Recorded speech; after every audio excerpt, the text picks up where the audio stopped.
Dentro ainda do tópico más condições de trabalho, a gente tem também um excesso de quebras e a pressão do dia a dia. Cara, isso é muito complicado. Por quê? Quebra um equipamento, tu termina de consertar um equipamento, vai para outro equipamento, termina de consertar aquele equipamento, vai para outro equipamento. Mas só que não é que se vai assim, tranquilo.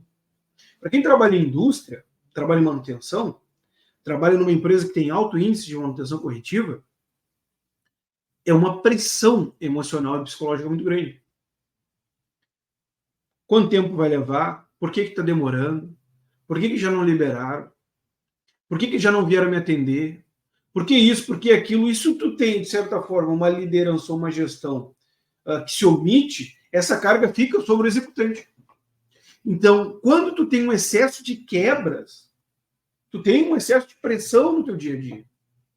E esse excesso de pressão também gera desgaste. O excesso de quebra, ele gera um desgaste físico muito grande, não só questões do deslocamento para atender as demandas, mas também que toda a manutenção corretiva vai ter um esforço físico maior que uma manutenção planejada.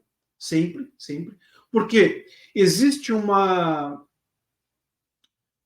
ponto-chave na manutenção corretiva que, quando os gestores de manutenção explicam, ensinam, eles falam muito do custo. Né? E, realmente, né, o custo é importante. Mas o problema principal da manutenção corretiva é a imprevisibilidade. Então, sempre quando acontece a manutenção corretiva, tu nunca sabe exatamente qual é o problema. E tu nunca sabe exatamente qual é o tamanho do problema.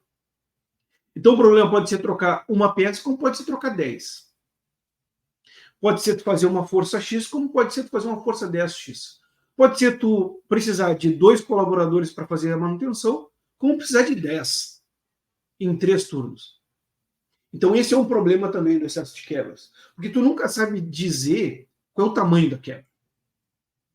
E se tu nunca sabe dizer qual é o tamanho da quebra, tu nunca sabe dizer o tamanho do serviço. E se tu nunca sabe dizer o tamanho do serviço, tu nunca sabe dizer o tamanho do esforço para realizar aquele serviço. Existe outro ponto também do excesso de quebras e da pressão do dia a dia. Muita extensão no horário de trabalho. Então, tem uma quebra, para consertar essa quebra, não vai ser no tempo do turno, ou no tempo, né, que o colaborador está ali. Então, precisa esticar. Então, hora extra. Hora extra, hora extra, hora extra, hora extra, hora extra, hora extra. E o excesso de hora extra gera o afastamento da tua casa. O colaborador, ele ganha dinheiro, obviamente, por isso, né? Mas ele se afasta de casa. No curto prazo, né, isso parece que não faz um efeito tão grande. Mas no longo prazo, isso gera problemas familiares. Isso gera separações. Eu não vi nenhuma nem duas, eu vi várias. Né? Porque é muito difícil tu sustentar o ambiente familiar não estando em casa. Então, o excesso de falhas também gera isso. Eu cansei em anos, muitos anos atrás, em iniciar o trabalho 7h30, normal, então eu vou soltar às 17 horas, né? Só que teve tantos problemas, que eu tenho que esticar até meia-noite. Não era uma coisa incomum, não era uma coisa anormal. Para aquele ambiente era uma coisa bem normal. Porque tu tinha muita quebra e pouca gente.